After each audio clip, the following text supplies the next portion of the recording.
Thank you. Mr. Richard Middleton, thank you as chair of the Commonwealth Scholarship Commission in the UK. To Lord Tariq Ahmad of Wimbledon, Minister for South Asia and the Commonwealth at the Foreign Commonwealth and Development Office, Dr. Joanna Newman, Executive Secretary of the Commonwealth Scholarship Commission and Secretary General of the Association of Commonwealth Universities, the Commonwealth Scholarship Commission commissioners and secretariat staff who are joining today, representatives from the Foreign Commonwealth and Development Office, scholars who will be presenting today, all Commonwealth scholars who are joining, past and present, faculty and staff of educational institutions, ladies and gentlemen, all, good morning, good afternoon, good evening to everyone joining from different parts of the globe. I must say thank you to the Commonwealth Scholarship Commission for inviting me to deliver this keynote address today. As Mr. Middleton said, I'm a Commonwealth scholar myself, and so I have firsthand experience of the rigorous process of applying for a scholarship and firsthand experience of the joys and challenges of studying overseas and the great sense of accomplishment and achievement at the time to return home. This farewell event, as Mr. Middleton has said, is important as it signals not only your success in completion, but the launching pad of your next step to contributing to the growth and development of your home countries, your communities, and even the world. In 1992, almost 30 years ago, the United Nations Framework Convention on Climate Change, the UNFCCC, established an international environmental treaty to combat what was called dangerous human interference with the climate system. And this was to be done in part by stabilizing concentrations of greenhouse gases in the atmosphere. This treaty was signed by 154 states of the United Nations Conference on Environment and Development, UNCED, which is informally known as the Earth Summit and which was held in Rio de Janeiro, Brazil in 1992. This treaty called for ongoing scientific research, regular meetings, negotiations and policy agreements designed to allow natural systems to adapt to climate change and to ensure that food production is not threatened and that economic development could proceed in a sustainable manner. Years later, more recently in December 2015 in Paris, 196 states adopted a new agreement called the Paris Agreement, which is a legally binding international treaty on climate change. The goal of the Paris Agreement to limit global warming to well below 2 degrees Celsius rise in temperature, hopefully maintaining it at 1.5 degrees compared to the levels in the pre-industrial era. The Paris Agreement is a landmark agreement, as for the first time, there's a binding agreement that brings all nations together into a common cause to undertake the ambitious efforts to combat climate change. We also now have Agenda 2030 and the Sustainable Development Goals, also signed on in 2015 by 193 member states. A set of 17 ambitious goals, including Goal 13 on climate action. The official wording is take urgent action to combat climate change and its impacts. But what does this all mean? Let me start with a few definitions. What exactly is climate change? The easy online definition is that climate change is a change in global or regional climate patterns attributed largely to increased levels of atmospheric carbon dioxide produced by the use of fossil fuels over many years.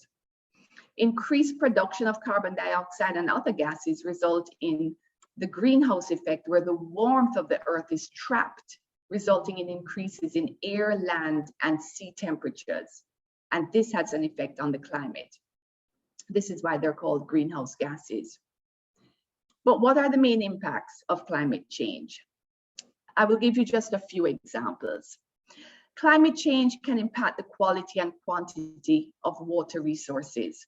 Longer dry seasons causing drought and diminished water resources. Increased intensity of storms, on the other hand, storms and hurricanes bringing excessive water, causing floods and contaminating water supply. Rising sea levels, which can push saline water into underground aquifers, making well water unusable for drinking or agriculture. Climate change can impact food production. Longer dry seasons causing drought, withering crops, changing temperatures impacting the breeding seasons and cycles of crop pests, and heavy rains and floods washing away crops before harvesting or flooding stockpiled areas. Climate change can impact human health. Increased temperatures can cause heat stress. Flood waters can result in an increase in waterborne diseases.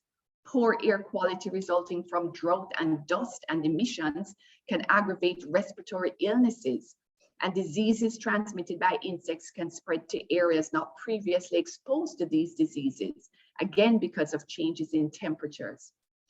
Climate change, however, does not affect everybody in the same way. Several studies have shown the differential impacts on women. Women are usually the caregivers of the young, their own children, and also caregivers for the elderly, aging parents who may live with them. In situations of disaster, such as floods, they have to secure their own safety and the safety of their children and the elderly. If persons have to seek shelter in public shelter areas, women are often at greater risk than men of exposure to abuse and gender-based violence. Marginalized or vulnerable groups may be even at greater risk. Indigenous and tribal people who usually live in remote, rural areas and are highly dependent on natural resources such as forests, oceans, and rivers for their lives and livelihoods are also differentially impacted, as they may be at higher risk of exposure to climatic conditions and more likely to be impacted in areas such as food security. But how do we change this situation? There are two ways. The first is called mitigation. Mitigation refers to the efforts to cut or prevent or reduce the emission of greenhouse gases into the atmosphere, such as by reducing burning of fossil fuel, moving to greener energy sources such as solar, or putting scrubbers to clean factory emissions. Mitigation also refers to the removal of greenhouse gases from the atmosphere, such as by ensuring healthy stands of forests as plants absorb carbon dioxide for use in photosynthesis. The second way of changing the situation is called adaptation. Adaptation seeks to lower or minimize the risks posed by climate change through policy, behavioral change, or structural measures. For example, having setback regulations from coastal water so that buildings are several meters inland and not on the water's edge, where they may be exposed to sea level rise or storm surge. Also elevating low-lying coastal roads and constructing embankments. Now, how does climate change impact human development? The United Nations Development Programme has been producing the Human Development Report, the HDR, since the early 1990s. A flagship report which details various human development indices and ranks the human development in every country.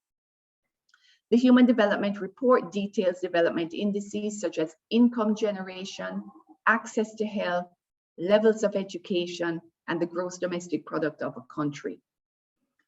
The Human Development Report for 2020 had a new and emerging issue, noting that for the first time in history, human activity has become the dominant force that is shaping the planet. A new term has emerged in the development terminology, the age of the Anthropocene, relating to or denoting the current geological age that we are in, which is viewed now as a period during which human activity has been the dominant influence on climate and the environment. But with this, a solution is presented. The 2020 Human Development Report emphasizes the belief that people's empowerment can bring about the action and change that is needed for us all to live in balance with the earth. Climate change is a global challenge. It is transnational. It knows no boundaries. And the solutions therefore have to be multinational and multilateral, engaging all governments and all stakeholders. So what can we do as individuals in our communities and to support all countries to minimize climate change and to reduce its impacts and restore balance? There are a few points that I will highlight here. Number one, be aware. Learn about climate change. Learn about impacts. We have the UNFCCC and the Paris Agreement as key instruments at the global level. The Human Development Report, which identifies the Anthropocene age and which shows that we have the opportunity to change. We also have SDG 13, a global goal for all countries on climate action. Number two, share information. Share with others factual information in professional ways, being mindful of cultural differences and being respectful to all persons. Number three, adopt policies and regulations. 196 member states of the United Nations signed the Paris Agreement and have made commitments through nationally determined contributions, which outlines their country plans to reduce greenhouse gas emissions by set timelines. Adaptation. Measures for adaptation should be implemented to reduce risk. Raising of low-lying roads and highways, building setback from shorelines, adequate bridges built over canals and rivers, sustainable agricultural practices such as crop rotation and terracing to reduce loss of topsoil and to prevent destabilization of slopes. When measures are put in place, they need to be monitored and enforced by responsible authorities. Mitigation. Reduce greenhouse gas emissions by minimizing use of fossil fuels, investing in clean energy solutions, promoting energy conservation and energy efficiency in our homes and offices, retrofitting of factories, restoring forests and keeping oceans healthy to provide sinks for greenhouse gases. Encourage and support governments in adhering to the Paris Agreement and to Agenda 2030. All 17 Sustainable Development Goals are interconnected and impact each other. For example, SDG 15 on life on land speaks to restoration of forests, not only as habitats for wildlife and to support ecosystems, but also for climate mitigation. SDG 14 on life on the water speaks to healthy oceans and seas, sustainable fisheries for food security and livelihoods. But we also know that the oceans are also a great sink for carbon dioxide and can contribute to climate regulation. SDG 17 on partnership for the goals. This cannot be done alone, but must be a collective effort of all governments, agencies, educational institutions, communities, and individuals. Number 7, be responsible and accountable for our own consumption in our daily lives and our own behavior. Reduce, reuse, recycle. Switch off unused electrical appliances that burn fossil fuels and produce greenhouse gases. Invest in renewable, sustainable sources of energy.